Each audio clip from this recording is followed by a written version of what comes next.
وعملوا الصالحات جنات تجري من تحتها الأنهار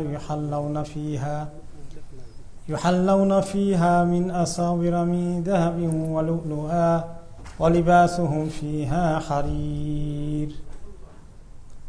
آية نمبر 23 থেকে 23.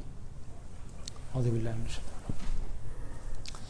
وهدوا إلى الطيب من القول وهدوا إلى صراط الحميد إن الذين كفروا ويصدون عن سبيل الله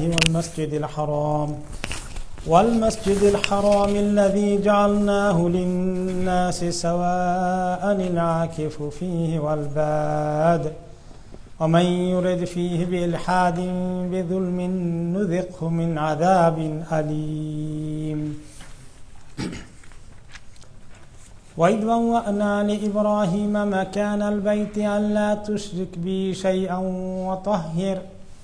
وطهر بيتي للطائفين والقائمين والركع السجود وأذن في الناس بالحج يأتوك رجالا وعلى كل ضامر يأتين من كل فج عميق. الحمد لله رب العالمين والصلاة والسلام على نبينا محمد وعلى آله وأصحابه أجمعين. আজকে আমরা শুরু করছি আয়াত নম্বর 23 নম্বর আয়াত থেকে। আসলে ঠিক আছে কিনা, কার মনে আছে? ইনশাআল্লাহ।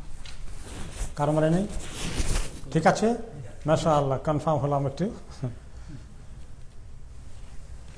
কারণ আগের আয়াতে আল্লাহ তাআলা কাফেরদের বিষয়ে বলেছেন জাহান্নামে তাদের কেমন শাস্তি হবে। সেই শাস্তির পরে কোরআনে কারীমে আল্লাহ তাআলা প্রায়ই দুটোকে পাশাপাশি উল্লেখ করেন। মুমিনদের জন্য, মুত্তাকিনদের জন্য জান্নাতে কি নিয়ামত রেখেছেন সেই কথাটা পাশাপাশি উল্লেখ করেন। দুটোই দরকার এই কারণে যে জাহান্নামের ভয়ের কথা শুনলে আমরা গুনাহ থেকে দূরে সরে আসব, আর জান্নাতের কথা শুনে আল্লাহর রহমতের আশা করে আমরা আমলের দিকে আরো বেশি করে ঝুঁকবো ইনশাআল্লাহ। তো আল্লাহ তাআলা বলছেন যে ইন্নাল্লাহা ইউদখিলুল্লাযীনা আমানু ওয়া আমিলুস সালিহাতি জান্নাত। আল্লাহ তাআলা প্রবেশ করাবেন যারা ঈমান এনেছে এবং নেক কর্ম করেছে তাদেরকে জান্নাতে প্রবেশ করাবেন। সুবহানাল্লাহ। সে জান্নাতটা কেমন? তাজরি মিন তাহতিহাল আনহার, যার নিচে দ্বারা নহরগুলো প্রবাহিত হয়ে আছে। জান্নাতের প্রসঙ্গ আসলেই তাজরি মিন তাহতিহাল আনহার প্রায় আসে।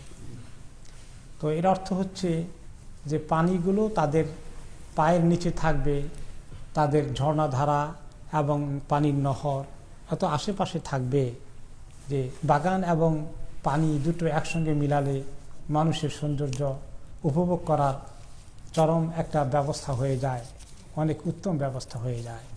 এই জন্যই অনেকেই যারা অনেক বড় জমিদার, রাজা বাদশারা তাদের প্যালেসের আশেপাশে বাগান এবং পানির নহর, আর্টিফিশিয়াল লেক ইত্যাদি তারা করত, তাই না? তো এইভাবে সবুজের সমারোহ, পানির প্রবাহ, এই দুটো মানুষকে অনেক আনন্দিত করে। থাকার জায়গাটাকে আল্লাহ এত সুন্দর করবেন। ইউহাল্লাউনা ফিহা মিন আসাওয়িরা মিন যাহাব, আর তাদেরকে অলংকার পরানো হবে, সোনার চুড়ি পরানো হবে। ওয়া লুআলুআ, এবং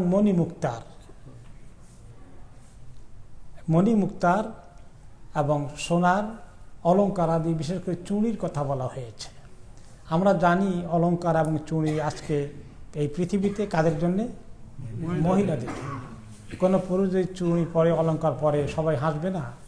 তাদের জন্য তো এটা পরার কথা নয়। এবং কোরআনে কারীমে আয়াতে আল্লাহ তাআলা বলেছেন যে এগুলো হচ্ছে মহিলাদের জন্য, কিন্তু জান্নাতে পুরুষদেরকে আল্লাহ তাআলা এগুলো পরতে দেবেন। দুনিয়াতে পুরুষরা চুড়ি পরলে কেমন বেমানান লাগবে, কিন্তু জান্নাতে কিন্তু বেমানান মোটেই লাগবে না। জান্নাতে সেটাই সৌন্দর্যের কারণ হবে। আল্লাহ তাআলা যিনি সৃষ্টিকর্তা তিনি জানেন কোথায় কোনটা সুন্দর লাগবে। পৃথিবীতে পুরুষদের এটা সুন্দর লাগবে না, কিন্তু জান্নাতে ঠিকই সেটা পুরুষদেরও সুন্দর লাগবে। এবং কতটুকু চুড়ি তাদেরকে পরানো হবে, কয়টা চুড়ি, 2টা না 3টা না 4টা করে পরানো হবে, এগুলোর নাম্বার আসেনি, কিন্তু কিছু আইডিয়া এসেছে। একটা হাদিসে এসেছে তাবলুগুল হিলিয়াতু মিনাল মুমিন হাইথু ইয়াবলুগুল উযু, হাতের যতটুকু অজুর জন্য পানি দিয়ে অজু করতেন, হাত ধুতেন, ততটুকুন পর্যন্ত চুড়ি পরিয়ে দেওয়া হবে।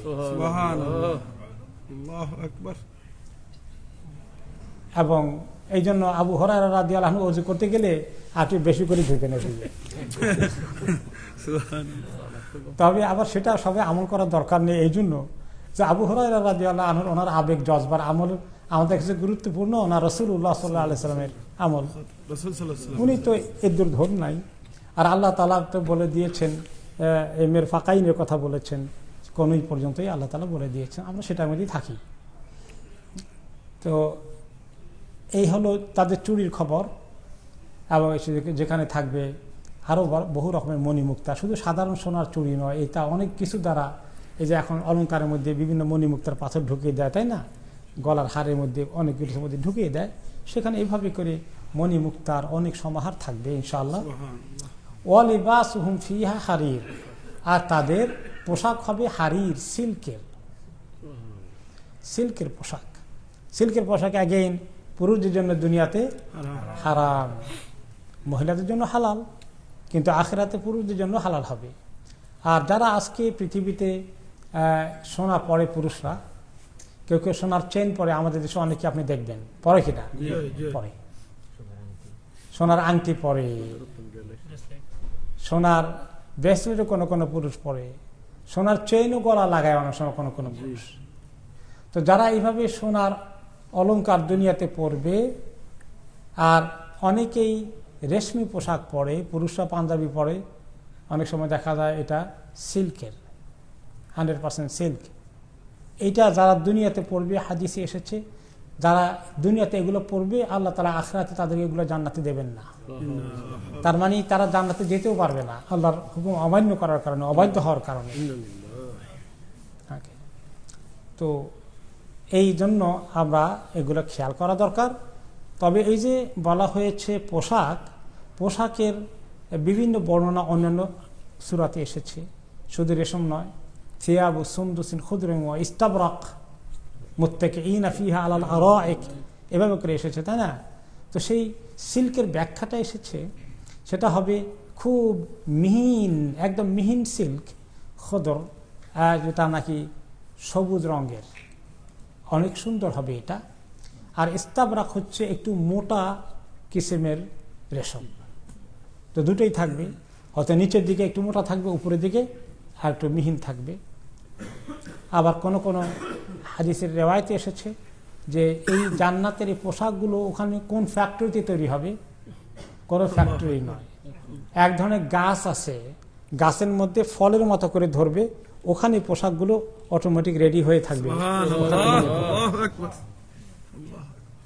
যেমন আমাদের দেশে তুলার ফল আছে, তাই না, শিমুল তুলা, ফলের মতো করে, তারপরে একটা ফুলের মতো হয়ে ফুটে উঠে ফেটে যায়, ওখান থেকে তুলা বের হয়। তো দুনিয়াতে কিছু এক্সাম্পল আল্লাহ দেখিয়েছেন, তুলা থেকেই তো পোশাক হয়। তো দুনিয়াতে যদি তোমাদের তুলা বের হয়, পোশাকের মেইন ম্যাটেরিয়াল ওইরকম গাছের থেকে, তো জান্নাতে সেটা হতে পারে একদম রেডিমেড, এবং সেটা কোনোদিন পুরনো হবে না, ছিঁড়ে যাবে না, রং উঠবে না, এবং ওয়াশ করতে হবে না। কেন ওয়াশ করবে, কোনো ময়লা তো হবে না, এবার ফ্রেশ। আল্লাহ এই জান্নাত আমাদের নসিব করে। সেই জন্য যে আমলের দরকার, হিম্মত করে সে আমল করার জন্য আল্লাহ তাআলা আমাদেরকে তৌফিক দিন।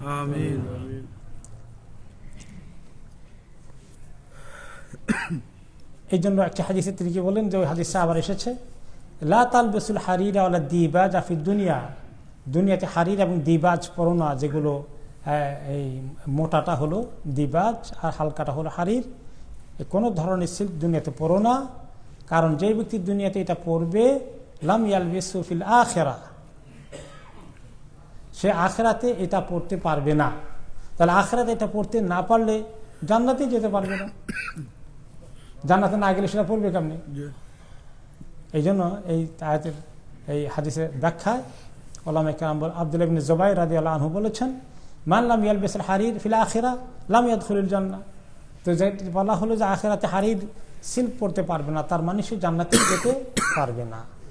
তো এই ছোট্ট জিনিসগুলো মনে হয় অনেক হালকা জিনিস, এত গুরুত্বপূর্ণ নয়, যারা শুকুরের গোশত কোনোদিন খেতে রাজি হবে না, হারাম, কিন্তু সিল্কের পোশাক পরতে ইজিলি রাজি হয়ে গেল, সোনার চেন গলা লটকিয়ে ফেললো, সোনার আংটি পরে ফেললো, এইখানে আল্লাহর হুকুমটা মানলো না, এটাতে এত হারাম কিছু মনে হয় না। হারাম শুকুরের গোশত খেতে গেলে কেমন জানি একটু বেশি হারাম মনে হয়, আর এটা একটু হালকা হয়ে গেছে, এরকম ধারণা ঠিক না। আল্লাহ যেটা নিষেধ করেছেন নিষেধ, খালাস। আমার এখানে পার্থক্য করার কোনো সুযোগ নেই, হালকা করার কোনো সুযোগ নেই কোনোটাকে। এই জন্য যে মুমিন আর ইসলামের অর্থ কি? ওমা ইউসলিম ওয়াজহাহু লিল্লাহ ফাহুয়া মুমিন, যে ব্যক্তি তার চেহারাকে আল্লাহর কাছে নত করে দিয়েছে, সামি'না ওয়া আতা'না, আমি শুনেছি আল্লাহর হুকুম, কোরআনে পাকে এসেছে, হাদিস শরীফে এসেছে, আমি আমল করে ফেলবো, আমি আমার নফসকে একটু সুযোগ দেব না। আহারি নফসকে একটু সামান্য সুযোগ দিয়ে কত বড় ক্ষতিগ্রস্ত হলো বলেন। এগুলো খেয়াল করা দরকার। শরীয়তের কোনো হুকুমকেই হালকাভাবে লঘুভাবে নিয়ে না, এটা আমার মারাত্মক কিছু না, এরকম মনে করার কোনো সুযোগ নেই।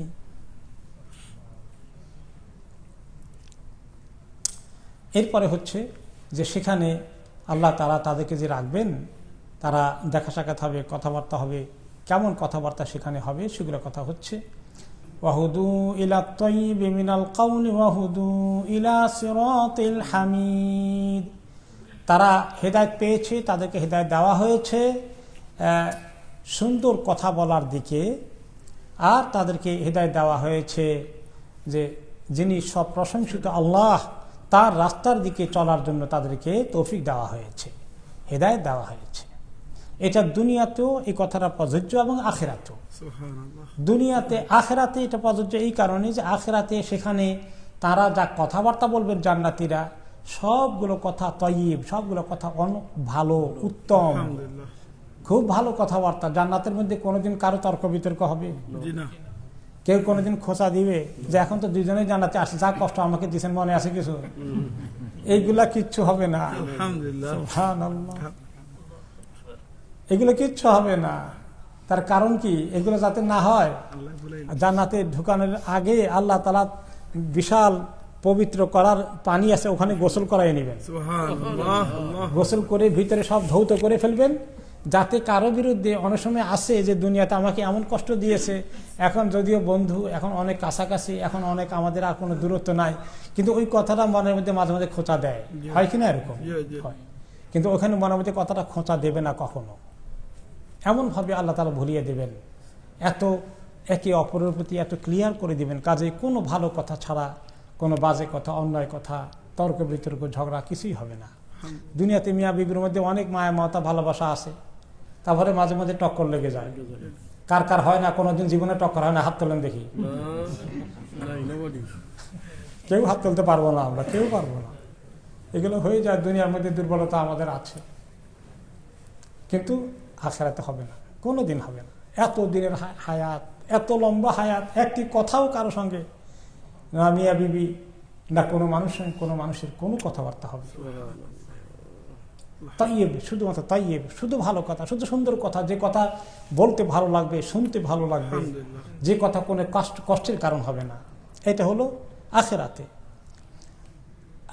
আর জান্নাতের ভিতরে আরো আছে, আরো তৈয়ব কথা কিভাবে শুনবে? ফেরেশতারা দলে দলে গেটে দিয়ে আসবেন, কংগ্রেচুলেশন জানাতে আসবেন, মোবারকবাদ জানাবেন, জান্নাতীদেরকে ভিজিট করবেন, তারা জান্নাতীদেরকে দেখতে খুব পছন্দ করবেন। আরে আল্লাহর এত খাঁটি বান্দাগুলো, তারা কত কষ্ট করে জান্নাতে এসেছে, তাদেরকে দেখে ফেরেশতারা এত আনন্দিত, এত প্রীত হবেন, তাদের সঙ্গে কথা বলতে, তাদেরকে দেখতে তাদের মনে এত আগ্রহ। এসে কি করবেন? ওয়াল মালাইকাতু ইয়াদখুলুনা আলাইহিম মিন কুল্লি বাব, প্রত্যেকটি দরজা দিয়ে তাদের সঙ্গে দেখা করতে ফেরেশতারা আসবেন দলে দলে, মোবারকবাদ জানাতে। সালামুন আলাইকুম বিমা সাবারতুম, এসে বলবেন আপনাদের প্রতি সালাম, আপনাদেরকে সালাম দিতে এসেছি, দেখা করতে এসেছি। আপনারা যে কত সবর করেছিলেন পৃথিবীতে আমরা জানি, কষ্ট হয়েছে অনেক। ইমানের পথে চলা খুব সহজ, ইমানের পথ কাটাই ভরা, তাই না? হাদিসে কি এসেছে? জান্নাতের চতুর্দিকে কি আছে? বিল মাকারিহ, কাটা বিছানো জান্নাতের চতুর্দিকে। তার মানে ওই জান্নাত পেতে হলে অনেক, এটা নিষ্কণ্টক রাস্তা নয়, কণ্টকাকীর্ণ রাস্তা, কাঁটায় পরিপূর্ণ রাস্তা। এই রাস্তা দিয়ে হেঁটে জান্নাতে যেতে হবে। তাহলে যারা আমরা দুনিয়া সব ঠিক চাই আর জান্নাতও চাই, এটা হবে? দুনিয়ার অনেক কিছুকে কোরবানি করতে হবে, দুনিয়া অনেক তিক্ততা ফেস করতে হবে। হকের উপর টিকে থাকতে গেলে কেউ পছন্দ করে না। যারা বাতিলপন্থী তারা আপনাকে দুশ্মন মনে করবে। যারা আপনার আত্মীয় স্বজনের মধ্যে অনেকে আছে যারা দিনদার নয়, তাকে আপনি দিনের পথে চলার কারণে আপনাকে নিয়ে তারা অনেক উপহাস করবে, ঠাট্টা বিদ্রুপ করবে, আপনাকে তারা পাত্তা দেবে না, আপনাকে তারা বলবে তুমি বোকা, তুমি ঠকে গিয়েছ, আমরা অনেক কিছু করে ফেলেছি। এগুলো অনেক কিছু আছে। এমনিতেই যারা দিনের পথে ইমানের পথে থাকে, মুমিন আছে, তাদেরকে সারা দুনিয়ার মুসলমান টার্গেট করে নিয়ে বসে থাকে। দুনিয়ার অমুসলিমরা ইসলামকে পছন্দ করে না, বরদাস্ত করে না। আপনারা দেখেছেন যে ভারতে হিন্দুরা বিভিন্ন জায়গায় তাদের এই পার্টি শপথ করতেছে যে মুসলমানদের সঙ্গে নন কোপারেশন, তাদের কাছে জায়গা বিক্রি করা যাবে না, জায়গা বিক্রি করলে ওটা নিয়ে নাও, তাদের সঙ্গে কোনো লেনদেন করতে পারবে না, তাদেরকে চাকরি দিতে পারবে না, তাদেরকে মানে কোনো কাজে লাগাতে পারবে না। এইভাবে করে শুধু মুসলমান দোষ কি? আর সারা পৃথিবী দেখে কোনো বাংলাদেশে যদি কোনো হিন্দুর প্রতি এরকম করতো, সারা দুনিয়ার খবর কি দেখতেন? এরকম করুক, এটা তো আমরা কোনোদিন চাইবো না। কারণ ইসলাম কি কোনো অমুসলিমকে কোনোদিন কষ্ট দিতে বলেছে? নো। কিন্তু ধর্মের কারণে মুসলমানদের প্রতি এত অত্যাচার করা হচ্ছে, সারা দুনিয়ার মিডিয়া তাদের বন্ধু। তো এই মুসলিম হওয়ার কারণেই আপনাকে তারা অসহ্য, তাদের কাছে আপনার অস্তিত্ব। কিভাবে উইগুর মুসলমানদের প্রতি নির্যাতন করা হয়েছে? দোষ কি? মুসলিম। রোহিঙ্গা মুসলমানদেরকে কিভাবে কষ্ট দেওয়া হয়েছে? দোষ কি? মুসলিম। ওমা নাকামু মিনহুম ইল্লা আন ইউমিনু বিল্লাহিল আজিজিল হামিদ। যুগে যুগে তাই হয়েছে। জালিমগুলো মুসলমানদেরকে এই জন্য শুধু প্রতিশোধ নিয়েছে, তাদেরকে কষ্ট দিয়েছে, শাস্তি দিয়েছে, তাদেরকে অনেক অত্যাচার করেছে। একটাই, আল আজিজ আল হামিদ, যিনি মহাশক্তিশালী, সব প্রশংসিত আল্লাহ, যিনি সমস্ত প্রশংসার হকদার, সেই আল্লাহর উপর তারা কেমন ঈমান রাখে, কেন সেই আল্লাহর কথা মানে, এইটা অমুসলিমদের সহ্য হয় না। এত কষ্ট তাদেরকে দেয়। এই যে কষ্ট করেছেন ফেরেশতারা সব এগুলো জানেন। ফেরেশতারা জানেন আমাদের যারা ঈমানের পথে থাকে তাদের কত কষ্ট হয়ে যায়, তাদের জন্য আল্লাহর কাছে তারা কত দোয়া করে, দুনিয়াতেও দোয়া করে। সেটা আমাদের সামনে আসবে ইনশাআল্লাহ, সামনে শুনবো আমরা যে কিভাবে যারা মুমিন বান্দারা আল্লাহর পথে চলে তাদের জন্য রাত দিন ফেরেশতারা দোয়া করে যে আল্লাহ তাদের একটু গুনাহ খাতা যারা করে ফেলছি, মুমিন হিসাবে ফেরেশতা হতে পারিনি, স্টিল তারা গুনার মধ্যে থাকি কিছু টুকটাক, আল্লাহ আপনি এগুলো সব সব মাফ করে দেন, তাদেরকে জান্নাতে প্রবেশ করিয়ে দেন, তাদেরকে মা বাবা ছেলে মেয়ে সবাইকে স্ত্রী স্বামী একসঙ্গে জান্নাতে রেখে দিয়ে দেন। ফেরেশতারা আমাদের জন্য যে এত মায়া তাদের আছে, যদি আমরা আল্লাহর বান্দা হতে পারি, আল্লাহর বান্দি হতে পারি। আমরা যদি গুনাহ করি ফেরেশতারা দেখেন, তাহলে কি দোয়া করবে না? না। আমরা যদি গুনাহ না করি তাহলে ফেরেশতাদের দোয়া পাবো ইনশাআল্লাহ। ফেরেশতারা আল্লাহর এত সুন্দর মাখলুক মুমিনদেরকে তারা এত পছন্দ করেন, জান্নাতে দেখতে আসবেন, সালাম দিতে আসবেন, সালামুন আলাইকুম বিমা সাবারতুম। যে তারপর বলেন ফানি'মা উকবাদ দার, তোমাদের এই সুন্দর শেষ ঠিকানাটা যে কত সুন্দর হয়ে গেল, তোমাদের আর কোনো কষ্ট থাকবে না কোনো দিন, তোমরা আল্লাহর মেহমান হয়ে গিয়েছ। জান্নাতের মধ্যে শুধুমাত্র সুন্দর কথা হবে, আর কোনো এই কথাগুলো ফেরেশতাদের থেকে শুনতে পাবেন। এই কথাগুলো শুনলে মুমিনের অনেক ভালো লাগবে যে ফেরেশতারা আমাদেরকে এত মহব্বত করে, এত সম্মান করে, কত আনন্দ লাগবে এই ভালো কথা শুনতে। তাই মিনাল কাউল, এত সুন্দর কথা। আর সেখানে উল্টাপাল্টা কোনো কথা থাকবে না। অন্য আয়াতে এসেছে লা ইয়াসমাউনা ফিহা লাগওয়ান ওয়ালা তা'সীমা, সেখানে কোনো বাজে কথা তারা শুনতে পাবে না, কোনো ঝগড়া বিবাদ আজে বাজে কথা কিচ্ছু নেই, কোনো গুনার কথা নেই, গুনার কাজ নেই, কেউ কোনো গুনাহ করবে না, কোনো ত্রুটি করবে না। ইল্লা কিলা সালামা সালামা, আর শুধু বলা হবে সালাম সালাম, ফেরেশতারা আসবেন আর সালাম দিতে থাকবেন। আরো সুন্দর কথা জান্নাতে কি আসতে পারে সেটা অন্য হাদিসে এসেছে। জান্নাতে তো এখন এত ইবাদত দুনিয়াতে করলেন, এখন জান্নাতে কি কোনো ইবাদত করবেন না? জান্নাতে তো কষ্ট করে তো জান্নাতে গেলেন, তো ইবাদত আর এত রোজা রাখা, নামাজ পড়া, হজ করা, উমরা করা এগুলো লাগবে না। তবে আল্লাহর ইবাদতের মধ্যে তো মজা আছে, সেটা থেকে আল্লাহ একবার মিস করে দেবেন না, আবার সে মজা দিবেন। আবার সেটা কিভাবে দেবেন? ইন্নাহুম ইলহামুনা তাসবিহ ওয়া তাহমিদ কামা ইলহামুনা নাফাস। তাদের জবানে দিয়ে তাসবিহ তাহমিদ, সুবহানাল্লাহ, আলহামদুলিল্লাহ, আল্লাহর প্রশংসা শুধু মুখ থেকে আসবে। নিঃশ্বাস প্রশ্বাস যেভাবে যায় এরকম জবান দিয়ে খালি আল্লাহর প্রশংসা আসবে, আলহামদুলিল্লাহ, এইটা শুধু আসবে। এ হলো এই যে ওয়াহুদু ইলা তাইয়্যিবা মিনাল কাউল, তাদেরকে ওই পথে নিয়ে যাওয়া হয়েছে যে পথে গেলে শুধুমাত্র সুন্দর কথা থাকে, কোনো মন্দ কথা থাকে না। এটি একটা তাফসীর। আর আরেকটা তাফসীর হচ্ছে যে না, দুনিয়াতেও তারা হুদু ইলা তাইয়্যিবা মিনাল কাউল, দুনিয়াতেও তারা ভালো কথার দিকে হেদায়েত পেয়েছে। দুনিয়ার মধ্যে ভালো কথা কি, এটার অনেক লম্বা লিস্ট আছে। এক নম্বরে হচ্ছে সবচেয়ে পবিত্র, সবচেয়ে সুন্দর কথা, সবচেয়ে দামি কথা কোনটা? মাশাআল্লাহ, দুইজনে ঠিকই বলেছেন। কেউ বলেছেন আল্লাহ কোরআন, কেউ বলেছেন লা ইলাহা ইল্লাল্লাহ, দুটোই ঠিক। আল কালিমাতুত তাইয়্যিবা কোনটা? লা ইলাহা ইল্লাল্লাহ। আল্লাহ এটাকে বলেছেন পবিত্র কালিমা, সুন্দর কালিমা, ভালো বাক্য। কাজে লা ইলাহা ইল্লাল্লাহ এই কথা বলার আল্লাহ তাআলা যাদেরকে তৌফিক দিলেন, আমরা কত বড় সৌভাগ্যবান, আলহামদুলিল্লাহ। কাজেই বেশি করে হাঁটতে চলতে লা ইলাহা ইল্লাল্লাহ পড়ি একটু। লা ইলাহা ইল্লাল্লাহর সঙ্গে অনেকগুলো দোয়া আছে। লা ইলাহা ইল্লাল্লাহু ওয়াহদাহু লা শারীকা লাহু, লা ইলাহা ইল্লাল্লাহ বিভিন্ন দোয়ার মধ্যে ঢুকানো আছে। যত দোয়া পড়বো লা ইলাহা ইল্লাল্লাহ বেশি আসছে। কোরআন কালিমা তাইয়্যিবা, আল্লাহর কালামের থেকে কি আর কোনো ভালো কথা আছে? এগুলো পড়া, এগুলো শোনা, এগুলো শিখা, এগুলো শিখানো, এগুলোর মধ্যে তারা ব্যস্ত থাকবে কোরআন নিয়ে। কারণ সবচেয়ে সুন্দর কথা আল্লাহর কথা। ইন্না আহসানাল হাদিসে কিতাবুল্লাহ, সবচেয়ে সুন্দর কথা আল্লাহর কথা, আল্লাহর কালাম, স্বয়ং আল্লাহর কথা। দুনিয়াতে স্বয়ং আল্লাহর কোনো জিনিস তো আমরা ডাইরেক্টলি পাই না। আমাদের খাবার দাবার সবকিছু তো আল্লাহর সৃষ্টির একটা জিনিস আমরা উপভোগ করি, কিন্তু স্বয়ং আল্লাহর নিজস্ব একটা জিনিস সিফাতের মধ্যে পড়ে, সেটা কি? কোরআন, আল্লাহর কালাম, কালামুল্লাহ, সরাসরি আল্লাহর কথা। এটা আমরা পড়ছি, এটা আমরা তেলাওয়াত করছি, এটা আমরা তাফসীর শুনছি, এটা আমরা বোঝার চেষ্টা করছি। এত সুন্দর কথা, ইন্না আহসানাল হাদিসি কিতাবুল্লাহ, এর চেয়ে সুন্দর কথা আর কোনোটা নেই পৃথিবীতে। ওমান আহসানু মিনাল্লাহি কিলা, আয়াতে আল্লাহ তাআলা বলেছেন আল্লাহ তাআলা চেয়ে সুন্দর কথা আর কে বলতে পারে? এই কথার সঙ্গে মুমিনের যত বেশি সম্পর্ক থাকবে তত তার সৌভাগ্যের দরজা খুলে গেল।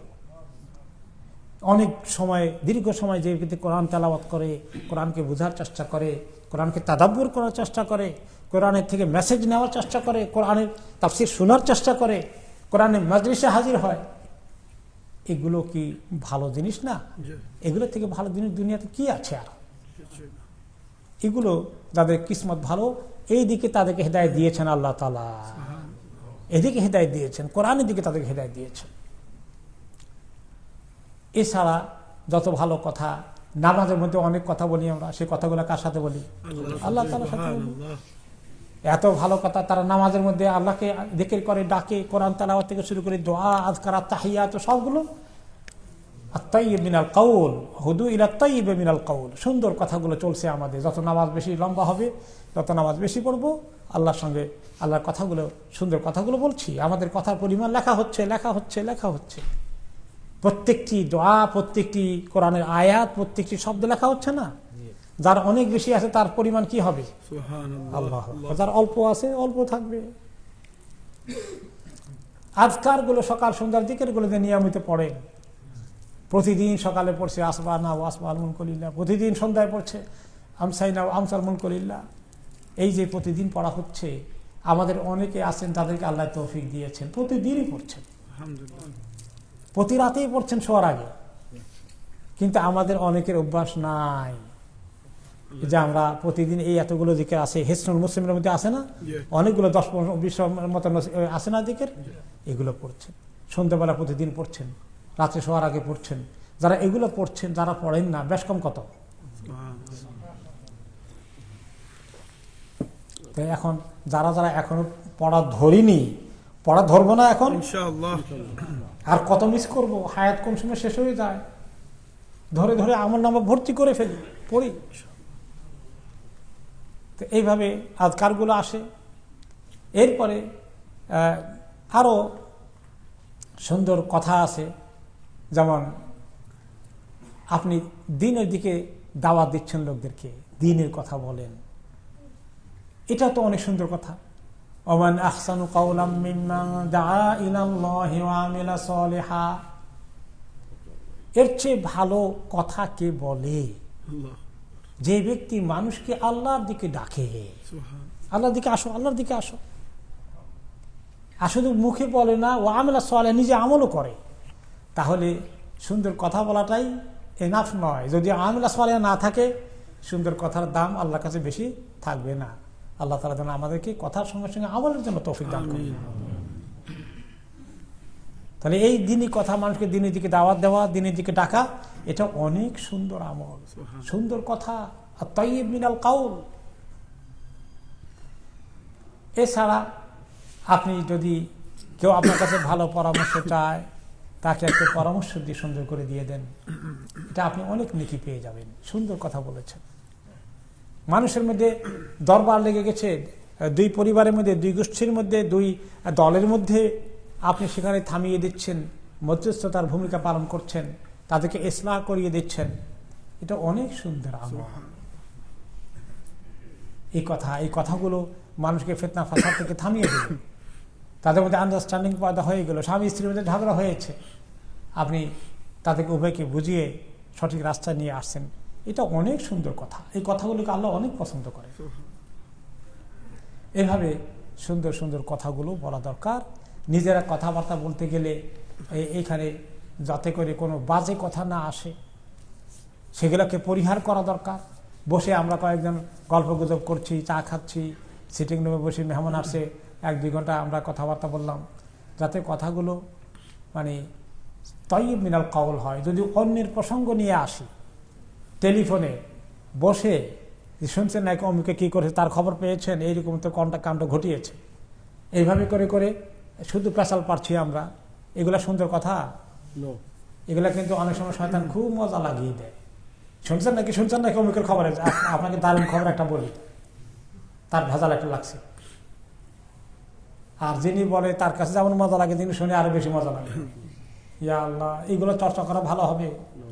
শয়তান যে আমাদের কি পরিমাণ ধোঁকা দেয়, কি পরিমাণ ধোঁকা দেয়। এর চেয়ে চুপ করে থাকা অনেক ভালো। আর সময়কে পরিকল্পিতভাবে কাজে লাগানো দরকার। এই যে সোশ্যাল মিডিয়ার মাধ্যমে, সামাজিক যোগাযোগের মাধ্যমে যে কীভাবে মানুষ ফ্রি টাইম পায়, হোয়াটসঅ্যাপের মধ্যে, ফেসবুকের মধ্যে কথা বলতে থাকে, বিভিন্ন জায়গায় কি করে না করে, এত আজে বাজে জিনিস দিয়ে সময়, নিজের সময় নষ্ট করে, কত মানুষের সময় নষ্ট করে। তো এইগুলো মুমিন করবে না, তারা বিজি থাকবে আত-তাইয়িব মিনাল কাউল, ভালো কথা নিয়ে তারা বিজি থাকবে। ভালো কথাগুলো কি, সুন্দর কথাগুলো কি, বিরাট লিস্ট আমাদের কাছে আসলো, আরো আছে। এরপরে আল্লাহ তাআলা বলছেন তাদেরকে আরো হিদায়াত দেওয়া হয়েছে, ইলা সিরাতিল হামিদ, হামিদের রাস্তার দিকে। হামিদ কে? আল্লাহ তাআলা। হামিদ অর্থ মাহমুদ, ইসমু মাফউল।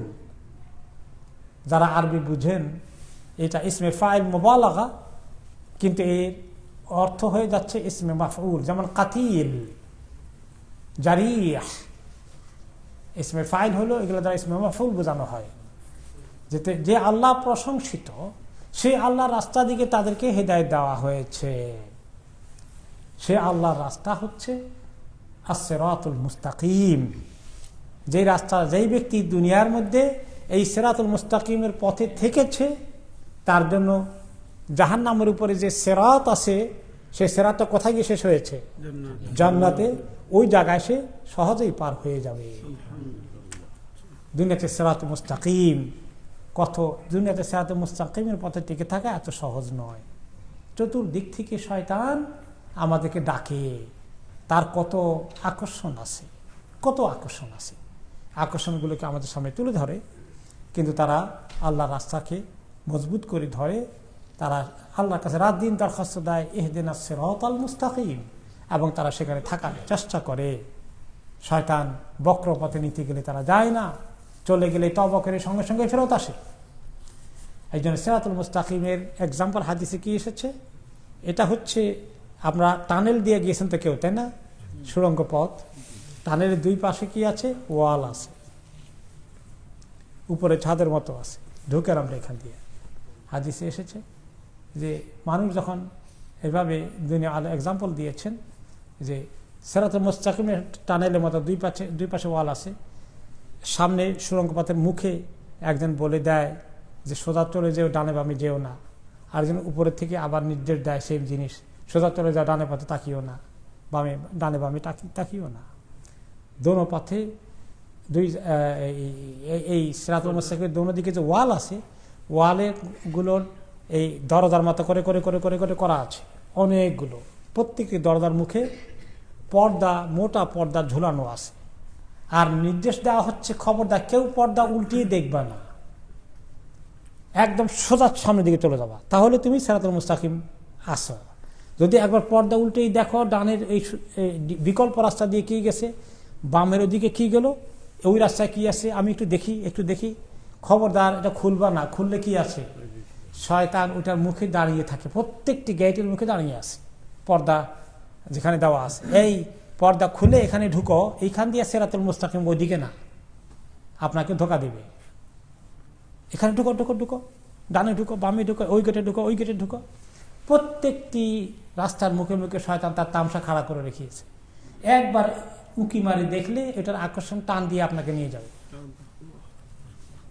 দুনিয়ার মধ্যে শয়তানের এরকম বিভিন্ন তরিকাগুলো আছে। এই তরিকাগুলো যেন আমরা কেউ উঁকি ঝুঁকি না মারি, সোজা আল্লাহর দিকে কোরআন হাদিস অনুযায়ী জীবনটা চালাই, সিরাতুল মুস্তাকিমে থাকি, এই কথা বোঝানোর জন্য রাসূলুল্লাহ সাল্লাল্লাহু আলাইহি ওয়াসাল্লাম ওই এক্সাম্পলটা দিয়েছিলেন। এবং তিনি এক টুকরা লাকড়ি নিয়ে এরকম করে মাটির মধ্যে ড্র করলেন, সোজা একটা রাস্তা। সাহাবারা বসে আছেন, তিনি একটা গাছের ডাল নিয়ে মাটির মধ্যে আপনি টান দিলেন, বলেন হাদা সিরাতুল মুস্তাকিম। এরপরে এই রাস্তা থেকে এদিকে ওদিকে এদিকে ওদিকে অনেকগুলো টান মানে ডাইভারশন অঙ্কন করে করে দিলেন। বলছি যতগুলো দেখো ডানে বামে গিয়েছে সবগুলো শয়তানের রাস্তা। ওই হাদিসটাকে তিনি বোঝার জন্য এইভাবে ড্রয়িং করে দেখিয়েছেন, ড্রয়িং করে দেখিয়েছেন। টিচাররা ড্রয়িং করে, তাই না?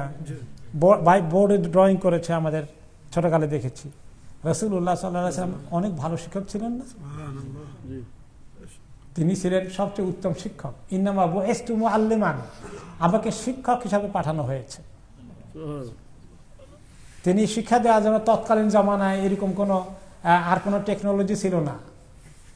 মাটি আছে আর ডাল আছে, ওটা দিয়ে অঙ্কন করে সাহাবাদেরকে শিখিয়েছে।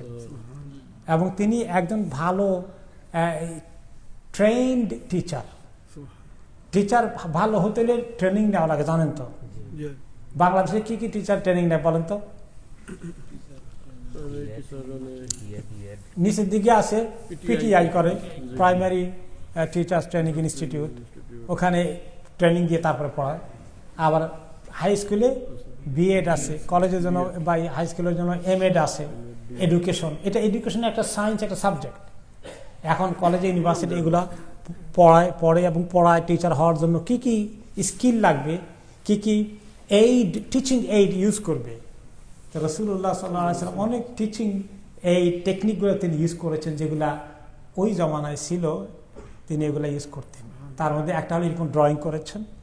আবার তিনি জিজ্ঞেস করতেন যে এইটা বলবো তোমাদেরকে, হাল আদুল্লুকুম, এটাকে বলবো তো কেন? এবার প্রশ্ন করে এটা, তারপরে তিনি বলতেন প্রশ্ন করে বলেন কেন, কি কারণে? প্রশ্ন করলে হ্যাঁ বলেন ইয়া রাসূলুল্লাহ, তখন সবাই কান খাড়া করবে, মনোযোগ দিয়ে শুনবে। এগুলা টিচিং মেথড। এবং আধুনিক এই টিচার্স ট্রেনিং এর মধ্যে এগুলো থাকে, যে একতরফা একদম মুখস্থ লেকচার দিবে না, তাহলে ছাত্ররা ঘুমিয়ে যাবে। তাদেরকে ইন্টারাকশন করবে, তাদের সঙ্গে তুমি কথোপকথন করবে, তাদেরকে এঙ্গেজ করবে। নবী করিম সাল্লাল্লাহু আলাইহি ওয়াসাল্লামকে আল্লাহ তাআলা এই যোগ্যতা দিয়েছে, এই তৌফিক দিয়েছেন। তিনি সবচেয়ে উত্তম শিক্ষক, আলহামদুলিল্লাহ। তো এই হুদু ইলা সিরাতিল হামিদ, মুমিনদেরকে আল্লাহ তাআলা এই সিরাতুল হামিদ, পরিষ্কার যে রাস্তা, সোজা যে রাস্তা চলে গেছে জান্নাতের দিকে, সেই দিকে আল্লাহ তাআলা তাদেরকে হেদায়েত দিয়েছেন, ধাবিত করেছেন। এই কারণে তারা জান্নাতে গিয়ে এত সুন্দর নিয়ামত পেয়েছে। তো আল্লাহ তাআলা আমাদেরকে হেদায়েত দেবেন। এই জন্য আমরা নিজেরাই, আমাদের কোনো কনফিডেন্স নাই যে আমি হেদায়েতের উপরে আসি, থাকবো, থাকতে পারবো মৌত পর্যন্ত, কোনো নিরাপত্তা আছে না। সবসময় দোয়া করতে হবে। তারপরে শয়তান তো আমাদেরকে খালি উল্টাপাল্টা করতে চায়, এই জন্য দোয়া করতে কত রকম দোয়া শিখিয়েছেন। আল্লাহুম্মা ইয়া মুকাল্লিবাল কুলুব সাব্বিত কুলুবানা আলা দীনিকা। হে আল্লাহ, যিনি অন্তরকে ঘুরিয়ে দিতে পারেন, আপনি আমাদেরকে দ্বীনের উপরে অন্তরটাকে একদম মজবুত করে ধরে রাখেন। আমিন। রব্বানা লা তুজিগ কুলুবানা বাদা ইদ হাদাইতানা, যা আপনি আমাদেরকে হেদায়েতের পরে দিলটাকে বক্র করে দিয়েন না, বাঁকা করে দিয়েন না, সোজা রাখেন ইয়া আল্লাহ। আল্লাহুম্মা ইন্না নাসআলুকাল হুদা ওয়াত তুকা ওয়াল আফাফা ওয়াল গিনা। হ্যাঁ, তো এইভাবে করে আল্লাহুম্মা হাদিনা সাদ্দিদনা, আল্লাহুম্মা ইন্না নাসআলুকাল হুদা ওয়াস সাদাদ, এইভাবে অনেকগুলো দোয়া আছে যে এগুলো আমরা আল্লাহর কাছে চাওয়া দরকার। তা না হলে কখন যে আমরা শয়তানের দ্বারা ধোকায় পড়ে যাই, বক্রতার দিকে চলে যাই, আল্লাহ তাআলা যেন আমাদেরকে টিকিয়ে রাখেন দিনের উপরে।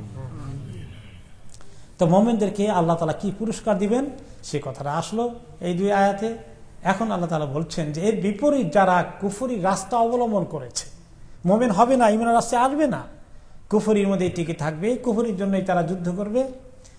ইন্নাল্লাযীনা কাফারু ওয়া ইয়াসুদ্দুনা আন সাবিলিল্লাহি ওয়াল মাসজিদিল হারাম, নিশ্চয়ই যারা কুফরি করেছে এবং আল্লাহর রাস্তা থেকে লোকদেরকে ফিরিয়ে রাখে, বাধা দেয়, মানুষ যেন আল্লাহর রাস্তায় আসতে না পারে। মক্কার কুরাইশও তাই করেছিল। তারা মক্কি জিন্দেগিতে রাসূলুল্লাহ সাল্লাল্লাহু আলাইহি ওয়াসাল্লাম যেখানে যেতেন সেখানেই বাধা দিত। আর যেখানে বাধা দিতে সরাসরি থামাই দিতে পারতো না, যেমন সুক ওকাজ, মেলা হতো ওকাজ এলাকায়, সেখানে নবী করিম সাল্লাল্লাহু আলাইহি ওয়াসাল্লাম যেতেন। আর এরকম বিভিন্ন জায়গায় জনসমাবেশে সেখানে যেতেন, তিনি সুন্দর করে দ্বীনের কথা বলতেন। তিনি থামলেই পরে দিয়েই উঠে আবু জাহাল বলতো কি, এই যে এতক্ষণ যেটা বলেছে এটা একটা পাগল, আমাদের সমাজে সে একটা বিশৃঙ্খলা সৃষ্টি করেছে, বাপ দাদার ধর্মের ব্যাপারে তিরস্কার করে, তাদেরকে মন্দ বলে, আমাদের দেবদেবীগুলোকে ঘৃণা করে, খবরদারি কথা শুনবা না। মানুষ যারা একটু চিন্তা করছিল তারা এখন আবার হোঁচট খেয়ে গেল। এইভাবে করে করে মক্কি জিন্দেগিতে চললো। আর মাদিনী জিন্দেগিতে কি হলো, যুদ্ধ করে ইসলামের আলো নিভিয়ে দেওয়ার জন্য তারা কতবার উদ্যোগ নিয়েছিল। ইউরিদুনা লিয়াতফিউ নূরাল্লাহি বিআফওয়াহিহিম, চাইলে তারা আল্লাহর আলোটাকে, নূর ইসলামের আলোকে ফুৎকার দিয়ে নিভিয়ে দিতে চায়। যদি পারতো সবাই মিলে লক্ষ লক্ষ লোক এসে খালি ফু দিত যে আগুন নিভে যাক, ইসলামের আলো নিভে যায়, পারলে তারা ইসলাম নিভিয়ে দিতে চায়। আল্লাহু মুতিম্মু নূরি, আল্লাহ তাআলা এই নূরকে কমপ্লিট করবেন, কমপ্লিট করেছেন। 23 বছরের জিন্দেগিতে ইসলাম দুনিয়াতে কায়েম হয়েছে। এখনো পর্যন্ত দুনিয়াতে ইসলাম অপ্রতিদ্বন্দ্বী। এখনো পর্যন্ত ইসলামের সঙ্গে ইসলামের যে অনুসারীগণ আছে, ইসলাম এখনো যে ছড়াচ্ছে অমুসলিমদের ভিতরে, কোন ধর্ম এত ছড়ায়? কোন ধর্ম নেই, কোন ধর্ম নেই। খ্রিস্টান মিশনারিরা ধর্ম ছড়ানোর জন্য এশিয়া আফ্রিকার গরিব দেশগুলোতে পয়সা করে দিয়ে কোন রকমে কিছু লোকদেরকে খরিদ করে, পয়সা করির জন্য ইউরোপে আসার চান্স পাবে, এগুলোর বিভিন্ন কারণে কিছু কিছু নেয়। তারা এই রাস্তা ছাড়া তাদের ধর্মের আর কোনো আবেদন আছে যে ধর্ম মানুষকে বুঝিয়ে এর মধ্যে কি আগ্রহ আছে, কি ভালো জিনিস আছে, এই মজা দেখানোর কিছু নেই। এখন এই সমস্ত দেশে দু একটা ঘটনা ঘটছে যে কিছু যারা রিফিউজি এসেছে ইউরোপে বা এখানে, কেউ কেউ খ্রিস্টান হয়ে গেছে, চার্চে গিয়ে তাদের থেকে সাহায্য নিয়ে তারা এখানে খুব কুইকার সেটেলমেন্ট পেয়ে গেছে। আল্লাহ, মুসলমানদের ভিতরে এরকম কিছু আছে, দুনিয়া পাওয়ার জন্য খ্রিস্টান হয়ে গেল আর কি। আবার কেউ আছে বলে যে কেস করে কোর্টের মধ্যে, জানেন অনেক কেস আছে এরকম, বলে যে আমি গে, আমি হোমোসেক্সুয়ালিটি করি, এই জন্য আমি দেশে গেলে আমার মেরে ফেলবে, তো আমি এই দেশে থাকতে হবে, আমার পার্টনার আছে, এগুলো করে আমাদের কিছু উকিলরা তাদের কেস পাশ করিয়ে দেন। নাউজুবিল্লাহ। এভাবে করে দুনিয়ার জন্য মুসলমান কোথায় চলে গেল, কত ভালো নিয়ামত আল্লাহ তাদেরকে দিয়েছেন।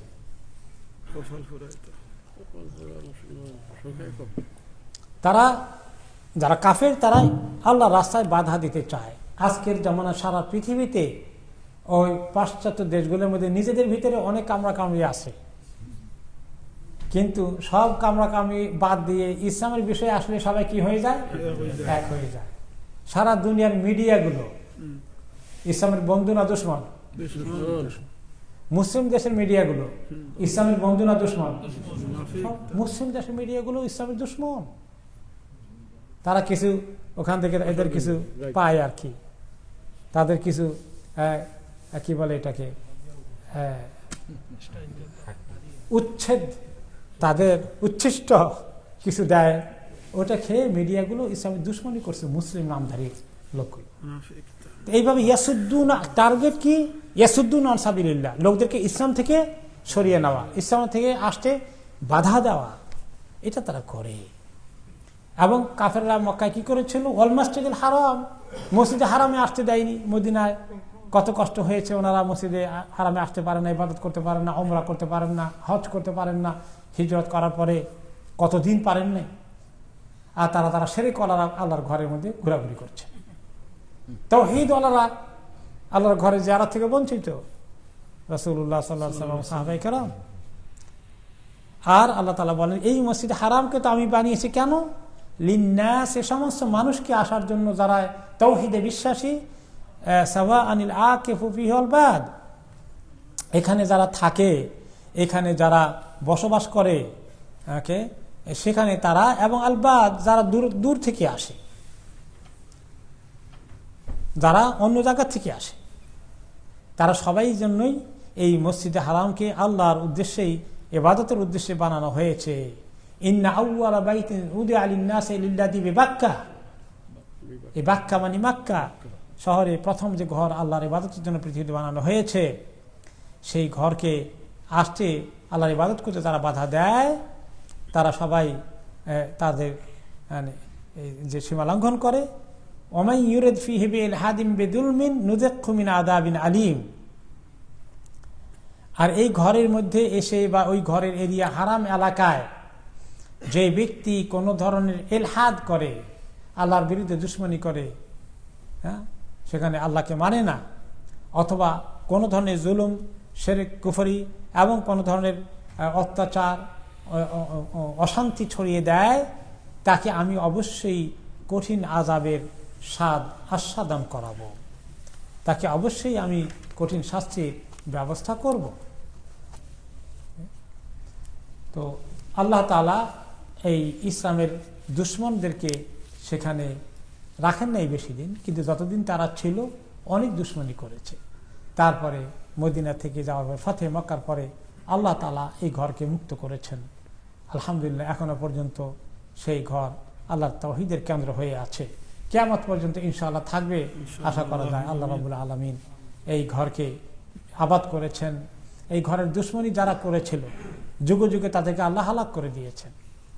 আব্রাহা এসেছিল এই ঘরকে ধ্বংস করতে, তাই না? আব্রাহাকে আল্লাহ তাআলা কি করলেন? আল্লাহ তাআলা তাকে আরসালা আলাইহিম তায়রান আবাবিল, এমন বিশাল হাতি বাহিনী নিয়ে এসেছিল আব্রাহা। সে হাতি বাহিনীর মোকাবিলা করলেন আল্লাহ তাআলা কি দিয়ে? আবাবিল বাহিনীর, পাখির বাহিনী দিয়ে। কোথায় হাতি, কোথায় আবাবিল পাখি। সুবহানাল্লাহ। কাজে যারা জিনের দুশমনী করে, তাদেরকে আল্লাহ মেসেজ দিচ্ছেন, কিছু একটু করবা তোমরা অল্প দিন, কিন্তু তোমাদের পরিণতি হবে আব্রাহার মতো।